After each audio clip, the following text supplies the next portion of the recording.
Alhamdulillahilladzi arsala rasulahu bil huda wa dinil haqq liyudhhirahu 'ala ad-dini kullihi wa kafaa billahi shahidan. Asyhadu an la ilaha illallah wahdahu la syarika lah wa asyhadu anna Muhammadan 'abduhu wa rasuluh. Allahumma shalli wa sallim ala Muhammad wa ala alihi wa ashabihi ajma'in. Allahumma arhamna wa ahlana bil Qur'an. Allahumma akrimna wa ahlana bil Qur'an. Allahumma inna nas'aluka huda wa tuqa wal afafa wal ghina. Allahumma inna nas'aluka ilman nafi'an wa rizqan thayyiban amalan mutakabbalan. Ya muqallibal qulub sabbit qalbi ala dinika. Amin ya rabbal alamin. Allah Ta'ala fil Qur'anil Karim, a'udzu billahi minasy syaithanir rajim. Bismillahirrahmanirrahim. Qalu tilka idzan karamatul khasirah. Sadaqallahul azim. Al-Quran surah An-Nazi'at ayat yang ke-12.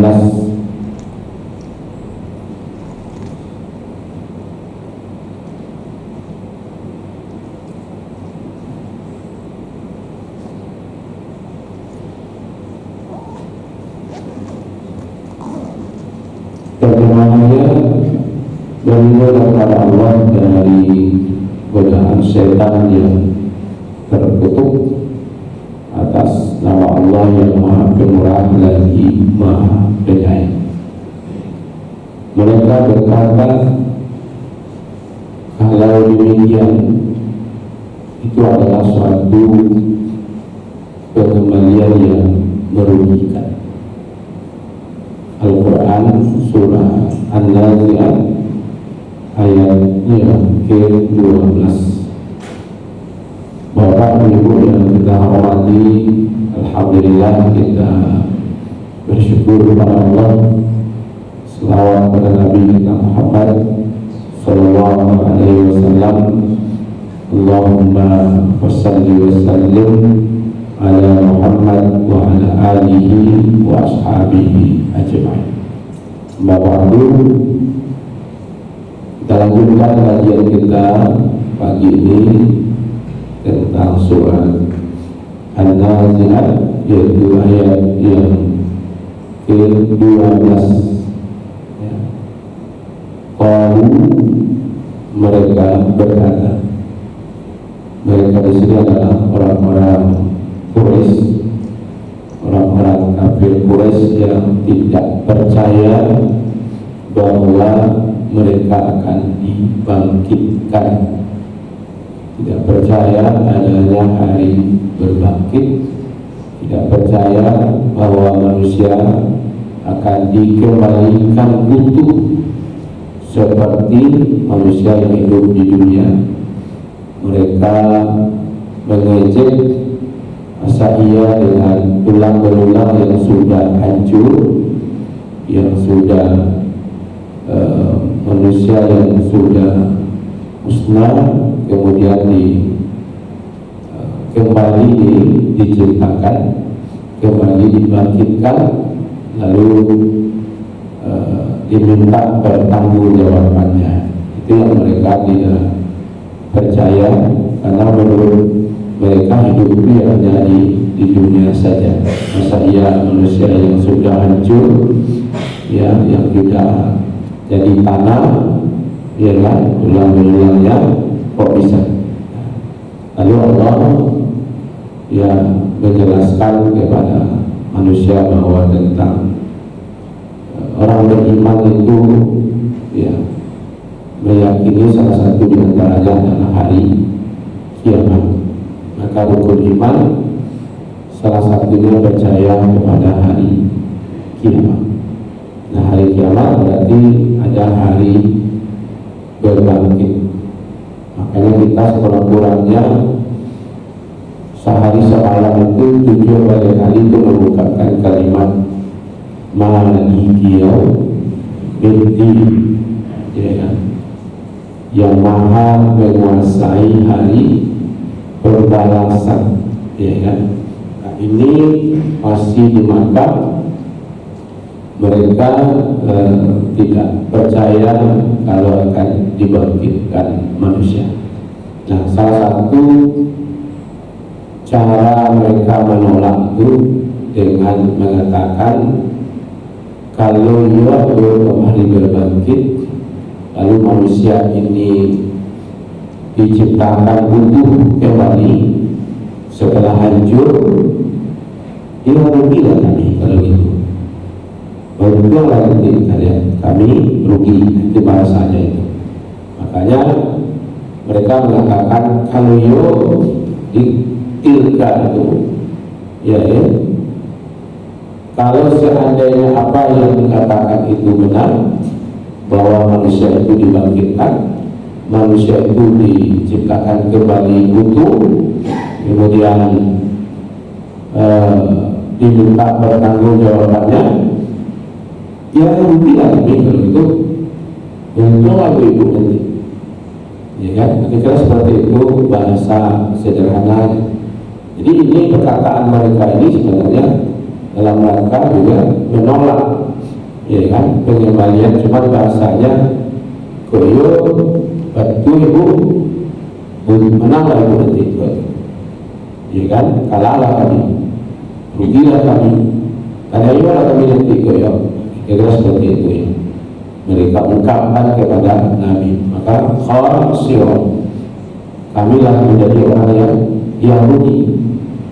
Walaupun kita lihat sebenarnya Bapak Ibu, keraguan-keraguan mereka mengenai hari berbangkit itu, setelah mereka mempertanyakan tentang bagaimana tulang-tulang yang sudah hancur itu disusun kembali, ya kan?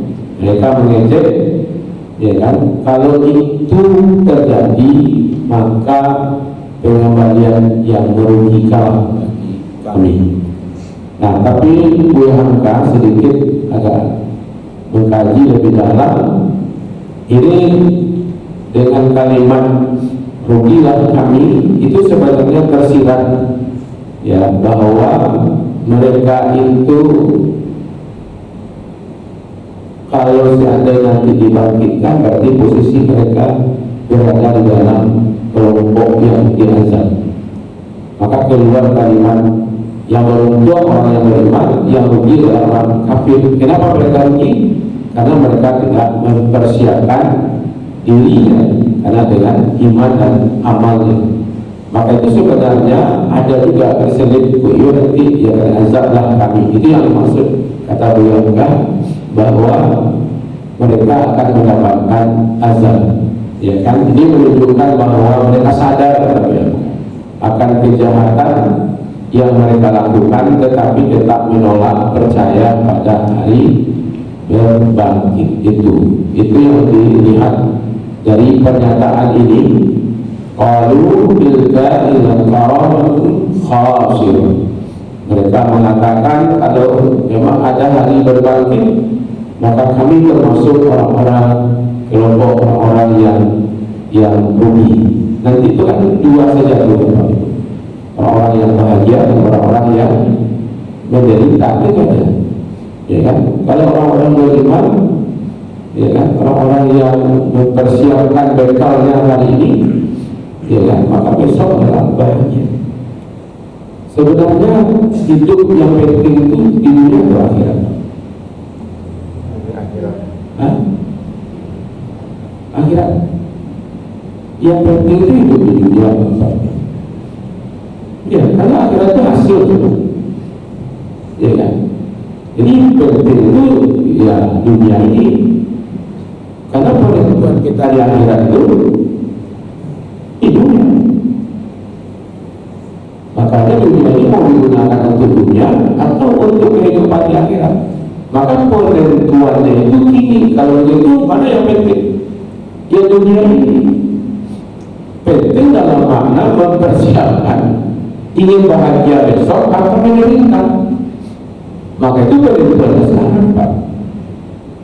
Kalau hari ini orang berleha-leha, ya terlena saja dengan kehidupan dunianya, berarti dia sedang mempersiapkan penderitaannya besok. Maka itu kalau ingin anak-anak itu sukses besok di waktu dewasanya, atau yang penting waktu sekarang ini, dunia akhirat. Berarti persiapannya memang hari ini. Berarti bagi mereka hari inilah hari yang sangat penting dalam mempersiapkan mau bahagia besok atau menderita. Nah, kalau seandainya hari ini mereka antara iya dengan tidak dalam mempersiapkan, ya kan, ke masjid berat, sholat berat, ya kan, baca Quran berat, besok kira-kira hidupnya enak gitu, ya kan. Nah, itu konsep kami waktu dulu Bapak Ibu, ya kan, hidup santai, berdua, kaya, istri, cantik, mati, masuk surga, di mana dunia itu, ya kan? Hidup santai, istri cantik, berdua, kaya, mati, masuk surga, itu Pak, sulit, ya kan? Maka itu pengembalian hari ini, ya. Bagi mereka sebenarnya kita bayangkan mereka paham, mereka sadar, tapi juga yang mau coba, ya. Tanyalah kepada orang-orang yang tidak mau taat itu, Pak. Ada nggak azab di akhirat? Ada nggak neraka? Orang yang bermaksiat itu, ya. Tapi bisa mereka mengakui, ya. Tapi kenapa? Keingkaran mereka itu yang menyebabkan mereka tetap menolak tentang keyakinan, ya. Jadi yang mereka bully, yang mereka caci ini bukan Nabi Muhammad ya sebenarnya. Kalau Nabi Muhammad mereka percaya, ya. Cuma yang mereka tak percaya itu adalah yang selama itu orang-orang Quraisy ini tidak ada memikirkan tentang hari berbangkit, hari setelah dunia ini, lalu tentang satu ajaran, ya kan, yang memberikan pelajaran kepada mereka bahwa akan ada suatu masa nanti setelah hari kiamat.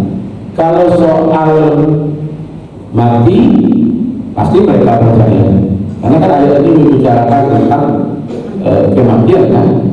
Kalau sampai di sini mereka percaya ini, Pak, bahwa nyawanya dicabut, pasti mereka percaya, ya kan.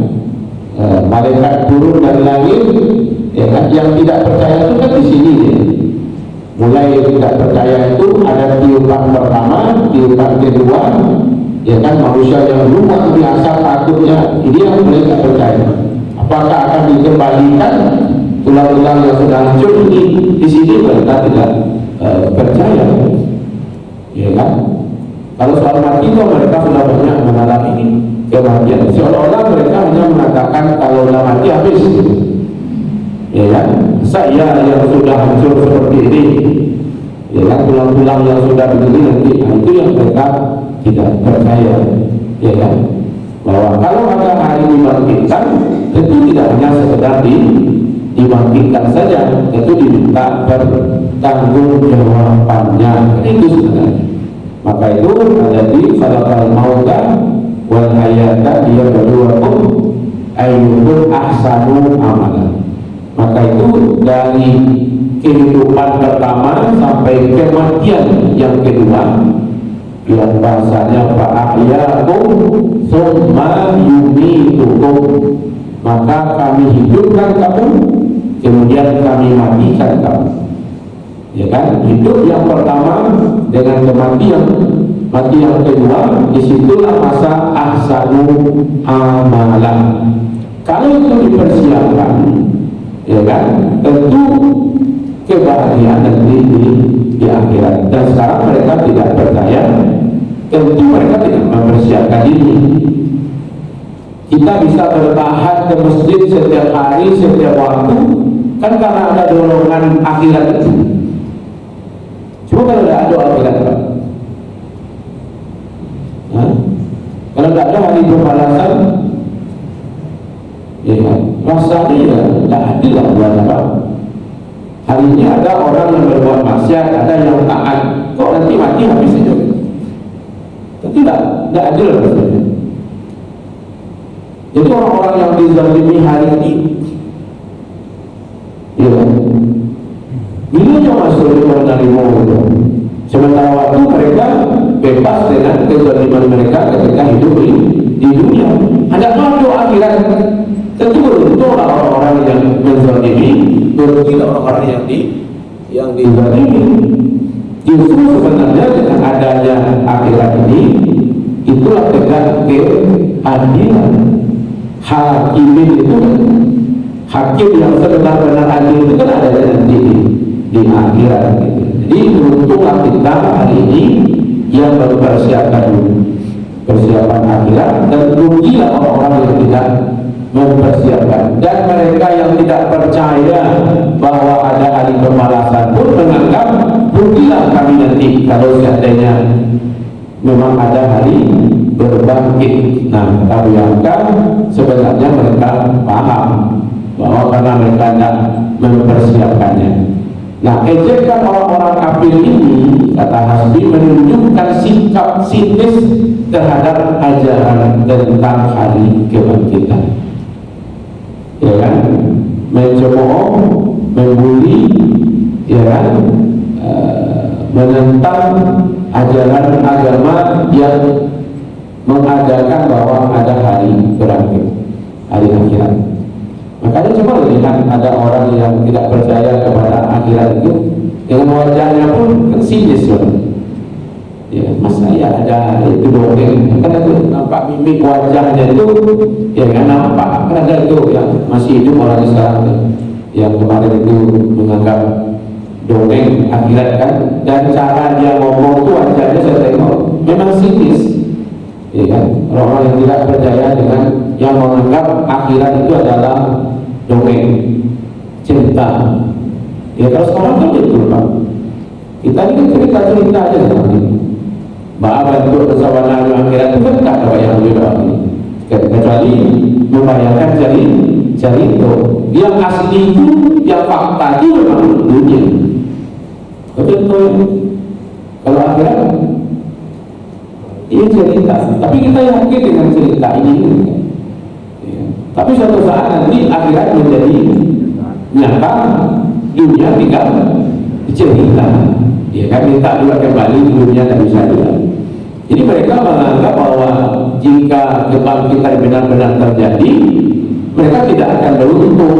Kenapa? Karena mereka tidak mempersiapkan diri. Jadi akan ada orang yang rugi, akan ada orang yang beruntung. Makanya diingatkan dengan jadikan dunia ini melalaikan kamu. Maka itu poin pentingnya Bapak Ibu yang dimuliakan. Satu, informasi sinis dan ejekan orang-orang kafir tentang hari berbangkit, yaitu ada ajaran agama yang menjelaskan bahwa ada kehidupan setelah kehidupan di dunia. Itu yang mereka sinis dan mengejek. Kemudian kesadaran akan balasan di akhirat dengan kalimat mereka mengatakan rugilah kami.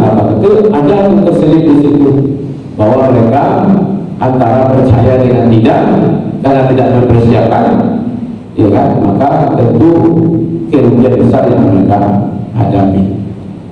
Yang ketiga, pengingkaran terhadap kebenaran akhirat, ya kan. Jadi orang kafir itu bukan hanya meragukan kebangkitan, juga memperolok konsep adanya hari akhir.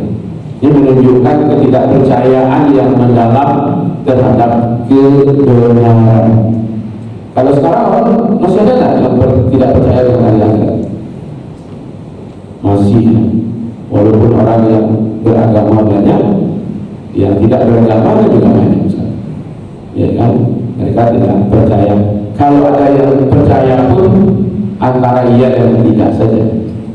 Ya kan? Berarti dia tidak Islam, sebenarnya kan dibilang tak percaya juga. Berani orang Islam yang tidak sholat, ya kan? Percaya nggak dengan akhirat? Kalau ditanya percaya, tapi perangainya, ya kan?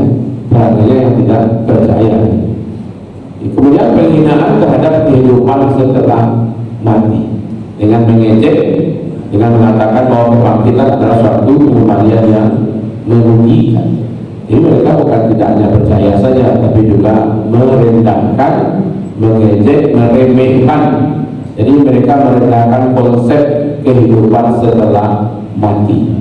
Ya kan, kalau kita justru karena ada konsep kehidupan setelah mati itulah sampai waktu jago-jago malam yang sampai lah jago kan, dia ada konsep itulah kita bersemangat gitu.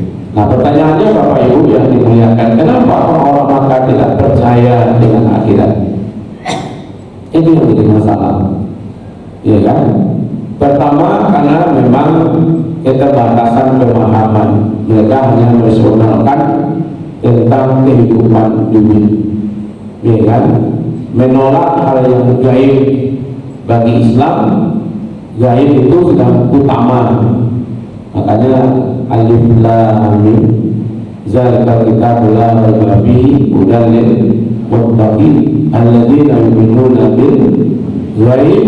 Itu di awal-awal sudah dibicarakan tentang yang gaib. Mereka tidak percaya, ya kan? Kemudian yang ketiga, karena mereka tak mau bertanggung jawab, ya kan? Kalau percaya mereka dengan hari berbangkit, berarti percaya akan ada kehidupan. Kalau ada kehidupan berikutnya, tentu mempertanggungjawabkan apa yang ada hari ini. Kalau kita yakin betul dengan kalimat summa latus'alunna yauma idzin 'anil na'im, manusia akan ditanya tentang nikmat. Ya kan kita ini mencari yang halal, mencari yang baik, jadi orang baik kan supaya mudah besok hisab, ya kan? Maka itu kadang-kadang kita berpikir juga Bapak Ibu, dicari harta dengan cara yang tidak halal, tumpuk-tumpuk banyak-banyak, sudah tua mati. Harta yang kita tinggalkan siapa yang bertanggung jawab? Taruhlah tinggal apa? Rumah harga 3 miliar, mobil 1-2, emas banyak, ini banyak, deposito banyak. Kalau dapat itu dengan cara yang tidak halal, dengan cara komplikator, lalu awak mati, harta itu tinggal saja. Yang akan mempertanggungjawabkan harta itu di akhirat siapa? Kita kan? Yang menikmati? Kurang yang tinggal kan? Juga yang menikmati kan? Yang mempertanggungjawabkan awak, yang menikmati kurang dan tinggal. Apa itu? Jadi awak itu, karena harta yang halal itu kan dihisab. Kalau yang haram diazab, katanya kan begitu. Maka itu ada pertanggungjawaban itu membuat kita sangat berhati-hati, Pak. Soalnya kita kerja yang halal yang haram itu. Soalnya tumpuk-tumpuk kalau itu akan memberatkan kita, iya kan? Nah itu pengaruh kalau kita yakin bahwa ada hari bertanggung-jawaban. Nah mereka sudah merasa itu, karena mereka tidak percaya, mereka tidak masuk kepada agama ini, maka mereka sudah yakin keburukan akan menimpa mereka, kerugian akan menimpa mereka. Nah, makanya tanggung-tanggung bersama itulah begitu. Ya nak, ancam dia boleh sama sekali nak tolak saja daripada awalnya bertanggung jawab yang akan nanti akhirnya tolak saja ajaran yang menunjukkan bahwa adanya hari bertanggungjawabkan itu. Ini bentuk sebenarnya Bapak Ibu budaya Arab yang tidak terbiasa dengan keyakinan adanya hari berbangkit itu, sehingga kesombongan mereka atas kekuasaan Allah itu sebenarnya yang mereka tidak paham. Maka itu kata Muhammad kemarin itu adalah kenapa mereka berada di posisi menolak, ya kan, hari manusia diciptakan kembali, karena mereka tidak paham tentang kekuasaan Allah. Itu poin penting, ya kan? Kenapa Al-Mulk. Tabarakalladzi biyadihil mulk wa huwa ala kulli syai'in qadir. Di situ ada kalimat wa huwa ala kulli syai'in qadir. Allah Maha berkuasa terhadap segala sesuatu. Lalu di bawahnya Allah tunjukkan alladzi khalaqal mauta wal hayata. Allah yang menciptakan kematian dan kehidupan, baik kematian di dunia ataupun kehidupan nanti di akhirat, yang didahului dengan ujung ayat wa huwa ala kulli syai'in qadir. Allah Maha berkuasa atas segala sesuatu. Lalu kekuasaan itu dilihatkan di awal surat Al-Mulk ayat 2 itu, yaitu dengan kekuasaan itulah Allah menciptakan kematian, Allah menciptakan kehidupan. Nah, kalau ada kehidupan berikutnya, maka di situ Allah juga berkuasa meminta pertanggungjawaban, menghukum orang yang bersalah dan memberikan reward terhadap orang yang taat. Allah berkuasa sampai ke akhirat itu. Itulah ungkapan Maliki Yaumiddin. Insyaallah Bapak Ibu, ayat berikutnya itu hanya dengan satu bantahan saja KO semuanya orang. Kita lihat nanti ayat yang ke-13 insyaallah. Terima kasih atas perhatiannya, mohon maaf atas kekurangannya. Wabillahi taufiq wal hidayah. Nasrul minallah wa fathul qarib wa basyiril mu'minin. Wassalamualaikum warahmatullahi wabarakatuh.